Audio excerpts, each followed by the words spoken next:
안녕하세요. 오늘부터 정치를 맡게 된 이남승입니다. 만나서 반갑습니다, 여러분들. 자, 선생님과 같이 이제 정치 남은 시간 2시간 동안 같이 공부해보도록 합시다. 사실 박범 선생님이 좋은 일이 있으셔가지고요, 이제 수업을 못 하시게 됐어요. 자, 그래서 13강부터 선생님 같이 공부할 건데요. 자, 13강입니다. 국제사회와 정치예요. 자, 국제사회는 선생님 가르치는 세계지리와 밀접하게 관련되어 있죠? 자, 그래서 세계지리와 같이 공부하신 친구들은 쉽게 접근하실 수 있을 겁니다. 어때요, 여러분들? 세계지리와 같이 공부하고 싶으시죠? 어서 세계지리로 많이 선택해 주시기 바랍니다. 자, 오늘 수업은요. 네, 농담이나 사실.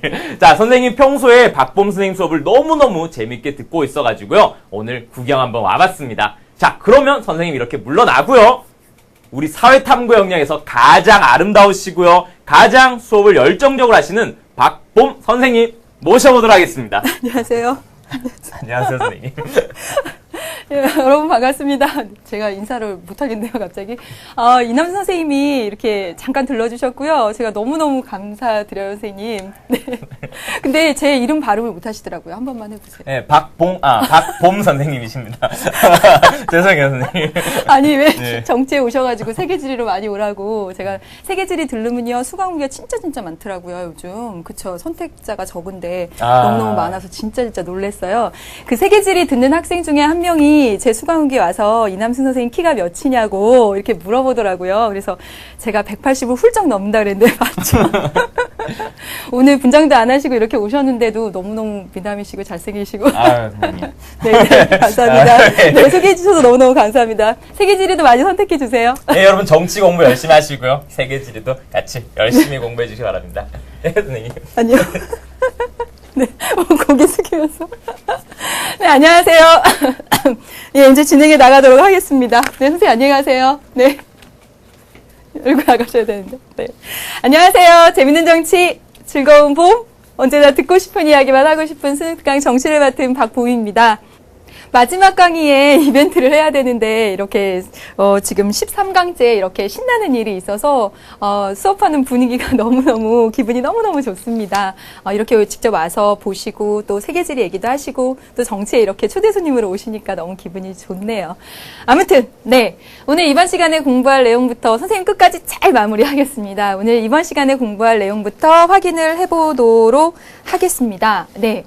이번 시간에는요, 지난 시간 끝에 그 헌법재판소 남은 부분하고, 그리고 국제사회와 정치 부분으로 넘어가 보도록 하겠습니다. 네, 지난 시간에 했던 그 헌법재판소, 지난 시간에 헌법재판소로 한 게 아니죠. 왜 이래. 네, 지난 시간에 했던 국가기관 마지막에 헌법재판소 보도록 할게요. 네. 헌법재판소의 권한 5가지 있죠, 여러분?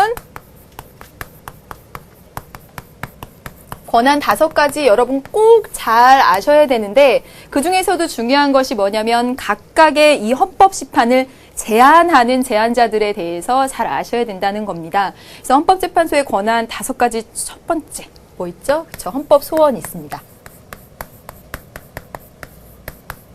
그다음에 두 번째 위헌 법률 심판 있죠. 그다음에 탄핵 심판 있고요. 그 다음에 정당 해산 심판이 있습니다.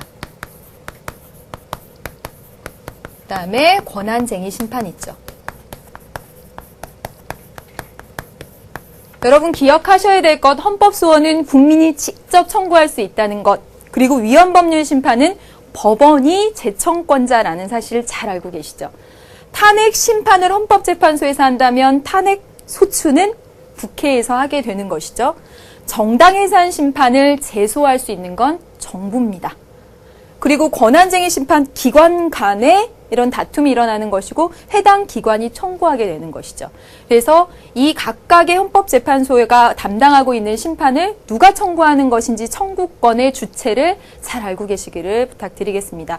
물론 이 위헌법률 심판이라든가 헌법소원 심판의 각각의 내용들을 심도 깊게 아는 것도 너무너무나 중요합니다. 또 여러분 하나 기억하시고 여러분 헌법재판소 재판관은 모두 9명입니다. 이 위에 있는 4가지는 9명 중에 6명 이상의 찬성으로 결정이 되고요. 아래에 있는 권한쟁의 심판 같은 경우에는 7명 이상의 7명 이상의 출석과 과반수의 찬성을 요구합니다. 그런 내용들까지도 잘 알아두시길 바라겠습니다. 그러면 문제 두 문제 보면서 확인을 해 가도록 하겠습니다. 자, 그럼 볼게요. 다음 문제는 2011년 수능의 문제입니다. 보시면 위헌법률 심판을 주제로 해서 조금 좀 이렇게 심도 깊게 나오고 있으니까 좀 이렇게 내용들을 속속들이 아는 것이 중요할 것 같다라는 생각이 들어요. 보겠습니다. 이 땡땡 병원은 건강보험관리공단으로부터 건강보험기관 지정 취소 처분을 받았어요. 네. 근데 근거가 되는 이 법률에는 공단이 당시 보건복지부 령에 따라서 보험 지정 취소 처분을 할 수 있다고 되어 있을 뿐, 이 법률에 뭐라고 써 있냐면 이 명령에 따라서 보험 지정의 취소 처분을 명령에 따라서 할 수 있다고 되어 있을 뿐, 왜 그 처분을 해야 되는지 구체적인 사유 이런 건 나와 있지 않고 이 처분에 대한 권한을 전적으로 명령에다 위임하고 있었다는 겁니다. 법률의 구체적인 내용이나 이런 게 없이 다 명령으로 위임해버린 거라는 거죠. 그래서 보험 지정이 취소되면 병원 영업에 막대한 지장이 초래되겠죠. 그렇죠? 그래서 이 병원의 신청에 의해서 법원은 헌법재판소에 위헌법률 심판 제청을 하였고 결국 헌법재판소에 의해서 위헌 결정이 내려졌다 그랬습니다.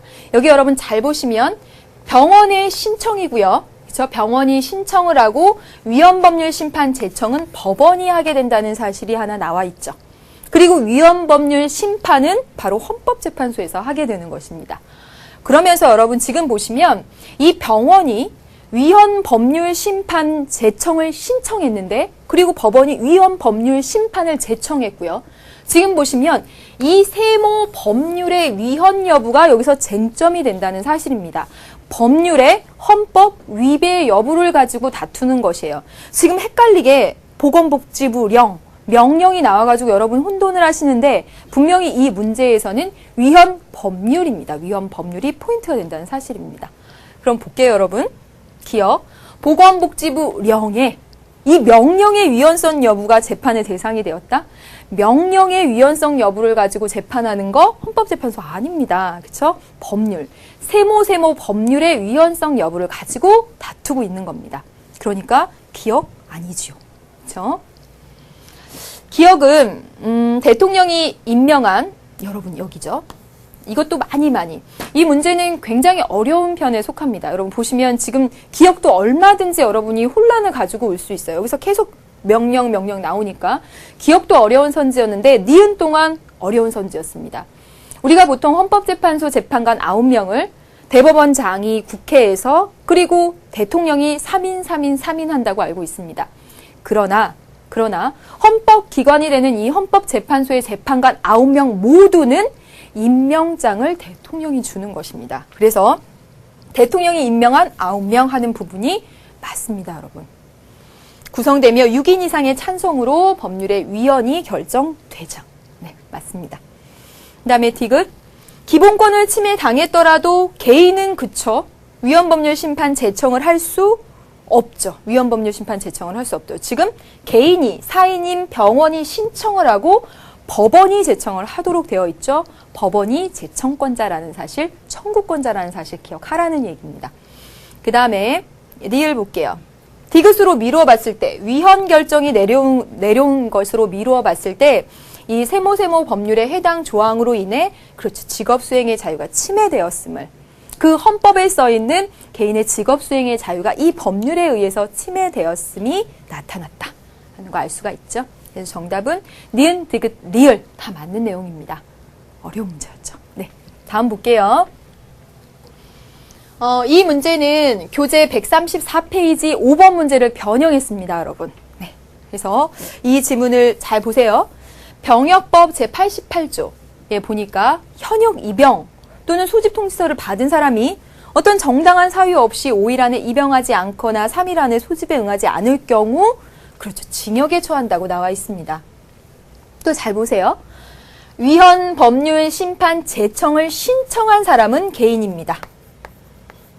그러나 위헌 법률 심판 제청을 한 것은 법원이 되죠. 여기 읽어보시면 제청 신청은 개인이 할 수 있지만 제청 자체는 개인이 할 수 없다라는 것 알아두셔야 되겠죠. 보겠어요.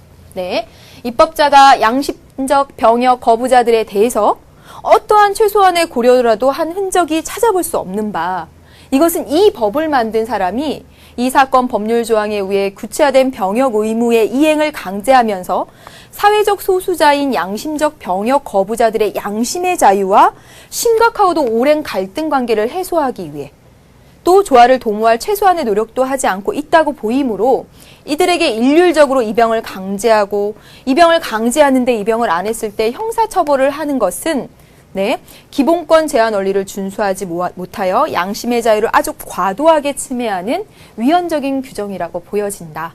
그래서 법원이 제청을 결정한 거죠. 법원이 제청을 결정한 겁니다. 법원의 입장은 양심적인 병역 거부에 따라서 양심의 자유를 지키기 위해서 병역을 거부하는 건데 입영을 강제하고 그에 따라서 형사처벌을 하는 것은 헌법에 보장된 자유를 침해하고 있다라고 법원이 보는 겁니다. 그렇죠? 해보겠습니다. 1번, 이 위헌법률 심판 제청에 따라 헌법재판소에서 위헌 결정을 하게 되면 그 해당 법률에 대해서 국회의 입법 활동에 영향을 주게 되는 거죠. 국회는 그 법을 개정하거나 해야 되는 거죠. 맞습니까? 네, 맞죠. 법원은 지금 위헌법률 심판 제청을 결정한 이 법원은 보니까 해당 법률에 입법적인 미비가 있다고 판단하고 있죠. 읽어보세요. 입법자가 이거에 대해서 고려를 전혀 안 하고 있으며 어쩌고저쩌고 이렇게 써 있잖아요. 네.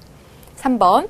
청구는 법원의 제청으로 가능하지만 일반 국민도 할 수 있다. 일반 국민 할 수 없다.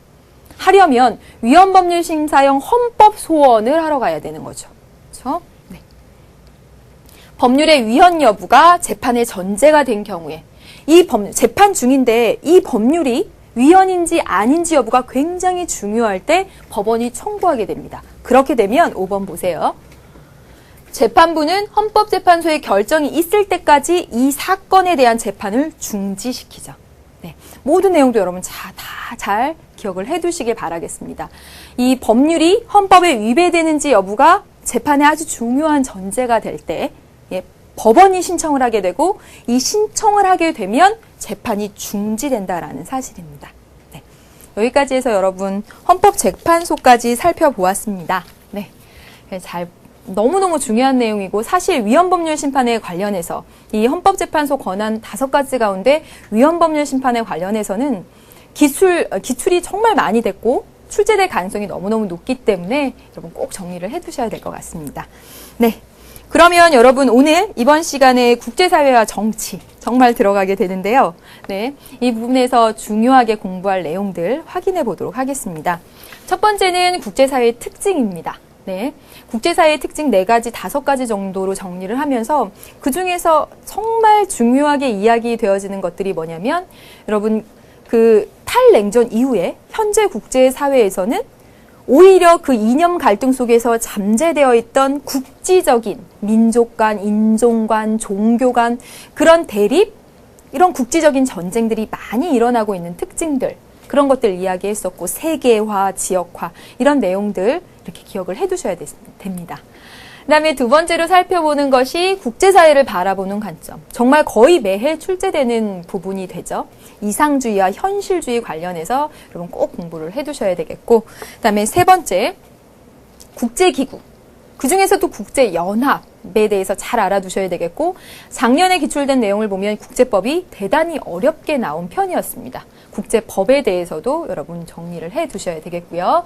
네 번째 마지막으로 볼 것이 뭐냐면 냉전, 그리고 탈냉전을 겪으면서 현대사회로 오는 이 국제관계의 변화와 관련돼서 역사적인 사건과 관련해서 기억을 꼭 해두셔야 되는 부분들이 있습니다.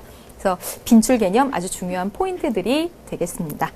네, 그러면 이번 시간 그리고 다음 시간은요, 여러분 그 실전 문제, 우리가 못 푸른 실전 문제 자체를 좀 심도 깊게 다루면서 또 기출에서 자주 나왔던 부분들, 핵심적인 내용이 되는 부분들 살펴보도록 하겠습니다. 네, 그러면 우리 교재 140페이지 1번 문제부터 먼저 보도록 할게요. 여러분 지금 보시면 국제사회 발달 과정입니다. 여러분 꼭 알아두셔야 될 부분들이죠. 네. 크게는 뭐 국제사회 형성 그 앞까지 안 가더라도 여러분 냉전 그리고 탈냉전 이후 이렇게 오는 이 흐름 속에서 그 전에 제국주의 시대 어디에 해당되는지 한번 살펴보도록 할게요. 가. 국제사회에서는 영원한 적도 그리고 영원한 친구도 없다. 적도 친구도 없다. 이렇게 말을 하고 있습니다. 그러면 잘 보시면 이 냉전기 때는 적이 분명하고 친구가 분명한 시기죠. 그렇죠? 탈냉전기에는 그런 것들이 허물어져 가죠. 아마 냉전에서 탈냉전으로 넘어오는 이때쯤 이 가와 같은 생각이 나타나지 않았을까 싶습니다. 구체적으로 더 얘기하면 바로 실리주의적 생각이다라고 얘기를 할 수가 있겠죠. 그다음에 나 보세요. 식민지가 국가를 지탱하는 최고의 지팡이다. 식민지, 제국주의 정책. 어디에 해당되겠습니까? 그렇죠. 여기 단계죠. 이게 나 해당되겠죠. 그 다음에 동맹국의 군사력을 통해 적대국을 응징한다. 적이 명확히 규정되어 있고요. 대립과 갈등 속에 있음을 보여주고 있습니다. 냉전기겠죠. 그렇죠? 이 냉전기에 두드러진 것이 바로 현실주의적 관점이 되고 그리고 세력 균형 전략, 미소 간에 이런 것들까지 연결시킬 수 있는데 지금 세력 균형 전략에서 중요하게 다뤄지고 있는 게 이게 동맹이라는 그런 키워드 기억을 하시길 바라겠습니다. 조금 이따 또 말씀드릴게요. 그 다음에 이념적 대립의 완전한 종식, 이념적 대립과 갈등을 끝내겠다라고 이야기를 하고 있습니다. 전 세계 화해와 협력, 바로 이 탈냉전 이때를 이야기하겠죠. 그렇죠? 그래서 순서대로 해보면 나, 다, 가라 이렇게 되겠습니다. 저 해볼게요. 기억 그래서 틀렸네요. 나, 다, 가라 이렇게 해야지 맞을 테니까. 아니네요. 나를 강조한 식민지 정책을 강조한 것이 바로 이 국가 정책이 1차 세계대전을 촉발시켰죠. 제국주의, 식민지, 이 제국주의 열강들 간의 그런 대립. 그것이 바로 제국주의. 이 다음에는 뭐 전체주의 있지만 이렇게 크게 써봤습니다. 네. 그 다음에 다는 그렇죠. 냉전이라고 하는 것은 현실주의적 관점에서 볼 때 이런 냉전에 동맹국의 군사력을 통해 적대국을, 적이 분명하고요. 우방이 분명한 상태에서 이렇게 동맹을 통해서 그 잠정적인 안정 상태를 유지하는 것, 그런 거 보여주는 입장에 부합하죠. 리을 보겠습니다. 라는 국제사회에서 미국의 영향력을 약화시키는, 여러분 보세요. 이 냉전 시기까지만 해도 미소 두 강대국의 이런 팽팽한 긴장관계였다고 한다면 그것이 무너지고 탈냉전의 시기로 와서 정치 군사적으로 미국이 아주 우뚝 섰죠. 그렇죠? 하나의 강대국이었습니다. 정치 군사적으로. 물론 경제적으로 이제 다양해졌지만 그래서 단다극 체제라고 이야기를 하죠. 하나의 정치 군사적 강대국인 미국과 요즘은 근데 G2라고 얘기를 하더라고요. 미중 이렇게. 그렇죠? 아무튼 이 미국의 영향력이 약화됐다라고 말하면 절대 안 되지요. 그렇죠? 네. 그래서 이건 틀렸네요. 정답은 여러분 니은 디귿 이렇게 찾으시면 되겠나요? 네, 그렇죠? 아무튼 네, 보겠습니다. 다음 문제 한번 볼게요. 라 시기의 국제사회에 대한 옳은 설명만을 보기 위해서 있는 대로 고른 것은 작년도 수능 문제였고요. 역시나 말씀드리지만 이 국제관계의 변화하는 것을 세계사적으로 굵직굵직한 사건들 중심으로 기억하시되 물론 세계사에서 배우듯이 막 그 배경, 그 사건이 일어난 영향 이런 것들을 공부하실 그럴 필요는 없고 정치적인 관점에서만 보시되 큰 사건들은 기억하고 있어야 되죠. 순서 같은 것들은. 베스트팔렌 조약이 체결되면서 어때요, 여러분? 영토, 국민, 주권을 가진 그런 민족 국가가 성립하고 여러분 국제사회라고 하는 것에 아주 중요한 요소가 국가가 있어야 된다는 것이잖아요. 그렇죠? 국가가 이 베스트팔렌 조약 이후에 국가가 생겨났고 국가들 간의 관계가 형성되면서 국제사회가 나타난 거죠. 그렇죠? 그리고 유럽 열강의 식민지 제국주의 정책에 따라 1차 세계대전, 전체주의 국가 나타나서 2차 세계대전, 그리고 여기 냉전 시기, 그리고 탈냉전의 시기를 독일 통일 이후에 이렇게 겪어가게 되는 거죠. 네, 해보겠습니다, 여러분. 기억. 가에서는 베스트팔렌 조약 체결된 이후에 이 가에서는 유럽에서 민족국가가, 그렇죠, 민족국가, 영토, 주권 이런 것에 기반을 둔 민족국가가 국제사회의 중요한 정치 단위로 등장하게 된 거죠. 그 전까지만 해도 교황의 영향력이 크고 이렇게 영토 단위로 돼서 어떤 왕, 주권 이런 개념이 굉장히 미약했었다라고 이야기를 했었죠. 그렇죠? 맞습니다. 나에서는 여러분 몰타선언은 이제 공산주의하고 자본주의 간의 막 이런 경쟁은 끝났어. 화해를 선언한 것이에요. 여기. 그러니까 나 아니고요. 라 시기쯤에 있었죠. 라. 그렇죠? 네. 가 아닙니다. 그다음에 다에서는 1차 세계대전 끝나고 나서 전쟁 방지를 위한 국제연합이 창설되었다라고 했습니다. 국제연합은 2차 세계대전 끝나고 나서 지금까지 계속돼 오고 있는 거죠. 1945년에 생겨서. 1차 세계대전 끝나고 나서 이때는 국제연맹이었죠. 맹. 그리고 이때가 국제연합이네요. 이것도 아니죠. 그다음 보겠습니다. 라에서는 독일 통일되기 이전 정치적으로는 동서 갈등. 이때 냉전이잖아요. 냉전. 정치적으로는 동서 갈등. 그리고 경제적으로는 남북 문제가 나타났다. 맞겠네요. 그래서 정답 리을 되겠습니다. 네, 이게 수능에 나왔던 문제예요. 그래서 여러분 흐름을 알아두시는 건 이 국제정치 파트 여기 공부하시는데 아주 기본이 됩니다. 네, 이렇게 흐름들이요. 큰 사건들 중심으로 해서 어떤 정치적인 시기가 펼쳐졌는지 어떤 국제관계가 형성되었는지 기억 꼭 하셔야 됩니다. 그러면 여러분 교재로 이제 문제를 넘어가 보도록 하겠습니다. 네, 아니 교재 아니군요. 하나 더 있군요. 네. 맞죠, 여러분? 2007년 수능 문제 보세요. 거의 비슷하게 가잖아요. 예, 조금 표현만 달라졌지. 2차 세계대전 이후 국제관계의 변화입니다. 방금 전의 표는 그 이전까지 다 나타났던 거고, 이 표는 2차 세계대전 이후. 2차 세계대전 이후에 냉전기 형성되었고, 그리고 긴장 완화기, 화해의 시기가 왔다가 다시 신냉전기 이야기 했었습니다. 소련이 아프가니스탄 침공하면서 다시 미소 간에 막 이렇게 긴장 관계가 됐었어요. 그러다가 탈냉전기 1980년대 중반부터 해서 예, 그래서 1989년에 몰타에서 만나가지고 이제 우리는 더 이상 적이 아니야 선언을 하면서 이제 지금까지 탈냉전기를 오고 있는 거죠. 그럼 꼭 기억하셔야 된다는 거 확인하시겠죠? 보겠습니다. 1번. 가는 냉전기에는 라에 비해 탈냉전기에 비해 동서 진영의 대립으로 양극 체제가 이완 누그러진 시기예요. 이때가 대립이 극에 달했었을 시기죠. 그렇죠? 이완 아니죠. 보겠습니다. 나는 이 긴장이 완화됐을 때는 가에 비해서 국제연합에서 제3세계 국가들의 영향력이 증대된 시기죠. 그렇죠? 1970년대 제3세계 국가들, 다시 말하면 소련 지역 진영도, 미국 진영도 아닌 그런 진영들, 그런 나라들이 나타나기 시작한 때 감소 아니지요. 그렇죠? 3번. 네. 다는 신냉전기에는요. 나에 비해, 긴장 완화기에 비해 지역 블록 형성으로 단극 체제가 강화된 시기. 여러분, 지역 간의 블록을 형성해요. 유럽연합이니 뭐 이런 식으로 막 블록을 형성하고 그러면서 정치, 군사적으로 하나의 극이 형성된 시기는 어딥니까, 여러분? 라저라. 그쵸? 아니죠? 네.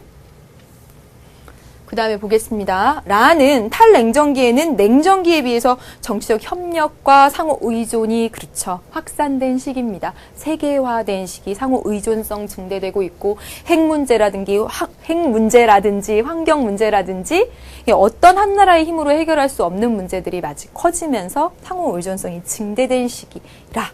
맞네요. 정답 4번 고르시면 되겠습니다. 적절한 것은 5번 확인해 볼게요.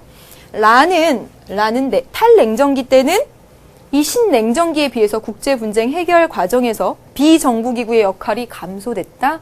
비정부기구의 역할이 커지고 있죠. 그렇죠? 이것이 현대 국제사회의 특징이기도 합니다. 현대 국제사회의 특징 정리해보면 방금 전에 봤듯이 상호의존성 커졌다. 비정부기구의 활동들이 커졌다. 이런 거 하나의 극체제, 단극체제, 정치군사적으로 그런 모습들 보여주고 있었다. 이런 것들 정리하시면 되겠죠. 네. 그래서 여기까지 해서 기출문제 살펴봤습니다. 그러면 문제 계속 보도록 할게요. 여러분 안 풀으셨으면요. 안 풀었으면, 푸셨으면이 아니죠. 풀었으면 먼저 풀고 그리고 같이 보도록 해요. 네. 그래야지 내가 어떤 부분에 약점이 있는지 이런 거 다 살펴가면서 공부를 할 수가 있고 그래야지 문제 풀이 통해서 얻는 것들이 더 많아집니다. 볼게요. 다음 사례에 나타난 국제 문제에 대한 옳은 설명만을 보기에서 있는 대로 고른 것은, 자 보세요. 체첸의 한 무장단체가 39명이 숨진 모스크바 전철 연쇄폭탄 테러가 자신들의 소행이라고 밝혔다. 사실 이 모스크바 지하철 연쇄폭탄 테러 사진을 제가 가라만든 정치에서 보여준 적이 있어요. 굉장히 끔찍합니다. 얼굴이 나가서 몸만 있는 그런. 정말 아침에 7시 몇 분에 출근하다가 그냥 무고한 시민들이 당한 거예요. 그런데 이것은 체첸과 러시아 사이의 이 정치적인 갈등이 무고한 시민들에까지 피해를 간 거죠. 근데 이들은 2월 러시아 보안군이 특별장천을 통해서 체첸 반군 20명을 살해한 것에 대한 보복이라고 주장했다. 러시아에서 분리 독립을 둘러싼 양국 간의 갈등은 많은 희생을 낳고 있다. 체첸은요, 사실상 그 이슬람을 믿는 사람들이 많은 그런 국가? 어쨌든 러시아에 이제 소속되어 있는데, 체첸은 그래서 떨어져 나가기를 너무너무 바랍니다.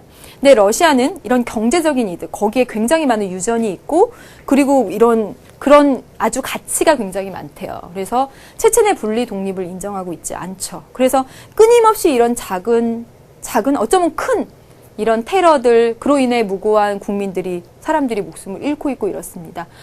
다시 말하면 이런 민족 간의 이런 갈등을 통한 국지적인 분쟁이 많이 나타나고 있는 것이 현대 국제사회의 특징입니다. 더 볼게요. 중앙아시아 키르기즈스탄 남부 오시에서 발생한 키르기스인들이 우즈베크인을 상대로 무차별 폭력과 방화, 약탈을 자행하면서 사망자가 최대 700여 명 수준으로 이를 것으로 추산된다. 이건 작년에 일어났던 것으로 선생님이 압니다. 지금 키르기스스탄 여기에 보면 이 민족 이게 종류가 우리처럼 거의 단일한 민족이 단일 민족이라고 말하면 또 안 된다고 하던데, 아무튼 다문화 사회에서.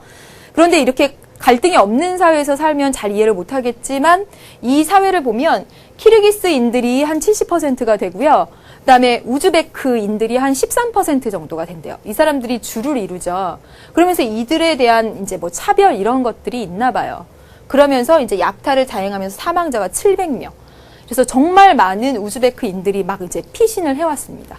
아무튼요. 그래서 키르기스탄과 우즈베키스탄 국경 지역의 한 카지노에서 발생한 이 키르기스계와 우즈베크계 청년들 사이의 시위가 6월 폭동으로 이제 확산이 된 겁니다. 민족 간의 갈등이 극에 달하고 있는 모습들. 다시 말하면 냉전기에는 미소 간의 이념 갈등 때문에 그 밑에 이제 이렇게 잠잠히 있었던 것들이 이제 탈냉전 이후에 막 이제 나타나기 시작한 거죠. 기억. 민족주의 이데올로기가 대립되는 상황이죠. 그렇죠. 체첸과 러시아, 그 다음에 키르기스인들과 우즈베크인들 그 안에. 그렇죠. 맞습니다. 국제법을 통한 이성적 해결이 어렵죠. 그렇죠. 법을 통해서 이렇게 해라 할 수 있는 문제가 사실은 또 아닙니다. 맞아요. 디귿. 양극체제에서 나타나는 양극체제가 이제 와해되고 난 이후에 탈냉전기에 나타나는 거죠. 이념 대립의 부산물이라기보다는. 네. 냉전체제의 종식 이후에는 발생 빈도가 증가하고 있는 거죠. 잠잠해 있었던 것이, 이렇게 눌려 있었던 것이 나타났다라고 말씀드렸죠. 정답은 기억 니은 되겠습니다. 여러분 이제 다음 문제 볼게요. 다음 사례를 통해 추론할 수 있는 국제사회 양상입니다. 여러분 얼마든지 이런 지문들이 문제로 활용될 수 있다는 걸 말씀드리겠습니다. 왜냐하면 현재 나타나고 있는 모습들이니까. 인도와 중국, 미국 등 세계 강대국들 간의 상호 갈등이 아주 복잡해지고 있습니다. 표면적으로 미국과 중국은 G2라는 이게 그룹 오브 투예요. 세계를 움직이는 두 개의 아주 큰 그룹. 아주 세계적 영향력을 토대로 상호 협력을 강조하지만 서로 간에는 그래 협력하자라고 말하지만 미국은 중국이 싫어하는 인도, 그리고 중국이 정말 인정하지 않는 대만에 대해서 지원을 계속하는 반면 미국은 이제 그들의 이익을 위해서 여기다가 지원을 하는 거죠. 그렇죠? 중국은 미얀마와 파키스탄 등의 항만 건설을 지원함으로써 이게 어떻게 되는 거냐면 미국이 인도와 대만을 지원하니까 중국은 인도와 경쟁 관계에 있는 파키스탄을 또 이렇게 지원을 하는 거예요. 그렇죠? 이렇게 미국 측, 중국 측 막 이렇게 뭔가 그들의 이해관계에 따라서 이렇게 막 발을 뻗고 있잖아요. 중국 해군의 교두보를 마련하면서 인도를 견제하고 있습니다. 여기 파키스탄 등의 항만시설을 해서. 이에 대해 인도는 중국 위협론을 제기하고 있는 반면 중국은 인도가 미국을 등에 업고 중국 봉쇄 작전을 펴고 있는 것 아니냐며 막 서로 이제 이렇게 하고 있는 거예요. 미국은 커져가는 중국의 영향력을 억제하기 위해 또 대만과 인도를 또 이용하고 있고요. 네. 그래서 이렇게 되어 있네요. 그러면 이와 같은 국제사회의 양상을 가장 적절하게 표현한 것 보세요. 기억. 1번 국제법은 국가 간 분쟁 해결에 한계를 지닌다. 지금 보면 표면적인 분쟁이라고 국제법을 가져다가 표면적인 분쟁이라고 볼 것은 없죠. 그리고 여기서 국제법을 끌어다가 1번을 답을 한다는 건 뭔가 석연치 않습니다. 볼게요.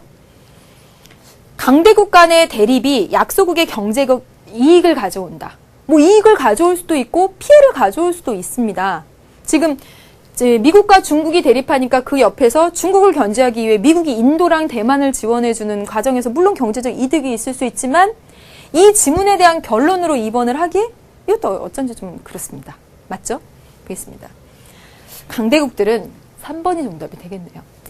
자국의 아주 유리한 국제관계를 형성하려고 하죠. 미국은 중국과 인도를 지원함으로써 중국은 그것에 뭔가 위협을 느껴서 그 인도와 상대국인 파키스탄 이런 식으로 지원을 하면서 뭔가 이렇게 국제관계를 자국의 이익에 부합하는 방향으로 형성하려고 하고 있습니다. 3번이 정답이 되겠네요. 그렇죠? 더 볼게요. 약소국은 강대국을 통해 자국의 안보를 보장받으려고 여기서 지금 인도와 대만과 파키스탄과 뭐 미얀마 이런 나라가 안보를 위해서 지금 막 가서 하는 걸? 아니죠. 국가 간의 경제적 대립은 힘의 논리를 통해 해결하기 어렵다. 지금 보면 사실은 힘의 논리가 나타나 있습니다. 그룹 오브 투에 의한. 그렇죠? 아니죠. 그래서 정답 3번 고르시면 되겠습니다. 문제 더 보겠습니다. 여러분 보세요. 다음 대화에서 국제정치를 바라보는 두 사람의 입장에 대한 진술로 타당한 것은 국제 정치를 바라보는 관점, 두 가지 이상주의와 현실주의는 반드시 꼭 학습하셔야 되죠. 그렇죠? 이것이 보통은 되게 쉽게 나오는 추세인데 이거 어렵게 꼽으면 또 얼마든지 어렵게 꼽을 수 있으니 어쨌거나 기본에 충실해야 된다는 생각이 듭니다. 국제평화가 힘으로 되는 게 아니지 서로를 존중하고 규칙을 정하면 될 것을 하고 있습니다. 어때요? 굉장히 이상적이죠? 이상주의입니다. 근데 을은 보면 역사적으로 힘이 없으면 모두 주변 국가에게 당했어. 힘, 국력 강조하고 있죠? 그래서 자기 보존을 위한 노력을 비난할 수는 없다고 봐. 현실주의입니다. 여러분 보시면 이거 꼭 기억하셔야 될 게 현실주의에서는 평화 안정을 유지하기 위해서 세력 균형 전략을 쓰죠. 네. 힘을 길러서 혹은 동맹, 내 스스로 힘을 막 기르거나 그게 안 됐을 때는 옆에 나라 이렇게 동맹을 통해서 동맹이 아주 중요한 키워드라고 했습니다. 가장 대표적인 게 미소죠. 미소. 네. 그렇죠. 미국 진영, 소련 진영 이렇게. 그래서 세력이 어느 정도 힘이 균형점에 달했을 때 무서우니까 서로 침략 못하고 그치 이렇게 됐을 때 안정을 유지할 수 있다고 보는 게 아주 현실주의적 시각입니다. 여기서는 어때요 여러분? 이상주의에서는 집단 안보를 통해서 넌 적의 나라야. 너는 우리 편이 아니야. 이런 걸 규정하지 않고 모든 테두리 안에 모든 구성 국가들이 다 들어와 있는 상태에서 안보를 추구하는 거죠. 이상적인 생각입니다. 그러나 이게 대표적인 게 유엔이죠. 유엔. 보시면 중국이든 미국이든 북한이든 우리나라든 모든 국가들이 구성원이 돼서 세계 평화를 목적으로 모여 있습니다. 그러니까 집단 안보라고 볼 수가 있죠. 근데 여러분 이 세력 균형 정책의 문제점은 무엇이냐면 오히려 군비 증강을 초래한다라는 문제점이 있죠. 왜 그런지 보세요. 말은 세력 균형인데 어떤 제3자가 이렇게 딱 보면서 미소 니네가 대등하구나, 균형됐구나 이렇게 판단해 주는 게 아니잖아요. 자신들이 판단하자. 미국과 소련이 판단하잖아요. 근데 판단할 때 어떨까? 내가 미국 입장이면 내가 소련보다는 조금 좋은 무기를 가져야지 좀 마음의 안정이 이루어지겠지. 소련 역시 어때? 미국보다 조금 좋은 무기와 그런 걸 가질 때 안정을 이루겠죠. 이래 안정이야. 이렇게 생각하겠죠. 다시 말하자면 뭐냐면 세력 균형이라고 하는 것은 한 나라가 다른 나라보다 조금이라도 우위에 있을 때 안정을 느끼는 겁니다. 그러다 보면 미국이 뭔가 우위에 있는 것 같으면 소련은 어머, 제가 우위에 있네? 군비 증강, 군비 증강, 군비 증강. 더 위협적인 상황이 된다라는 그런 한계가 있다는 것입니다. 지금 이 문제에서 이상주의, 현실주의 이렇게 나왔는데 여러분 더 깊이 들어가서 집단 안보와 세력 균형 전략을 각각 추구하고 있으며 그것의 문제점들까지 알아두셔야 되고 현실적으로 어떤 사건들이 집단 안보 전략이었으며 어떤 것들이 세력 균형 전략이었는지 이렇게 생각을 해보시면 어렵지 않게 접근을 할 수 있을 것 같습니다. 1번, 가분 현실주의? 아니죠. 네. 2번, 이들은 군비 경쟁의 폐해를 들어 이건 군비 경쟁의 문제점이야 라고 말하려는 갑이겠죠. 갑. 그렇죠. 군비 경쟁의 문제점이 나타나는 건 현실주의에서 나타나니까. 아니죠. 을보다는 갑이 국가를 이익 극대화 조직으로 이해할 것이다. 국가는 자기 이익을 추구하는 그런 존재들이야 라고 보는 건 을이겠죠. 을. 아니네요.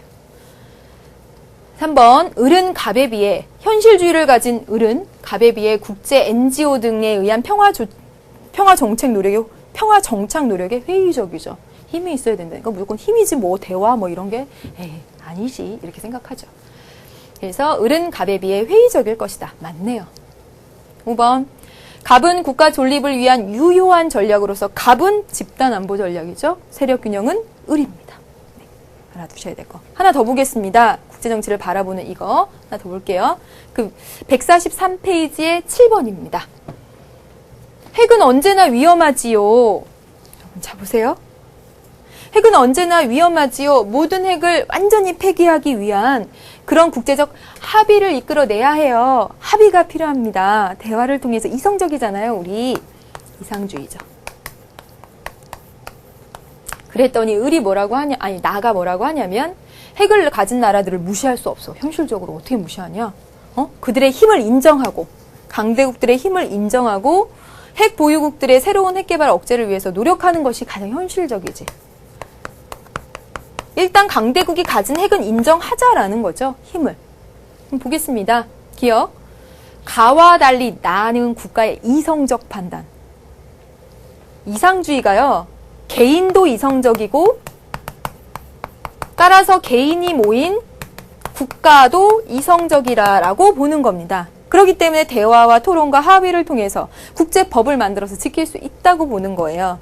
이성적 판단력을 중시하는 건 가져가. 이렇게 막 맥락으로 읽어보면 나갔다는 생각도 들잖아요. 힘을 인정하고 막 그게 이성적이지 아니죠, 여러분. 네. 나는 핵 보유를 위한 국가 간의 경쟁을 촉발하겠죠. 왜냐하면 핵을 일단 가지면 인정하자고 하니까. 맞죠?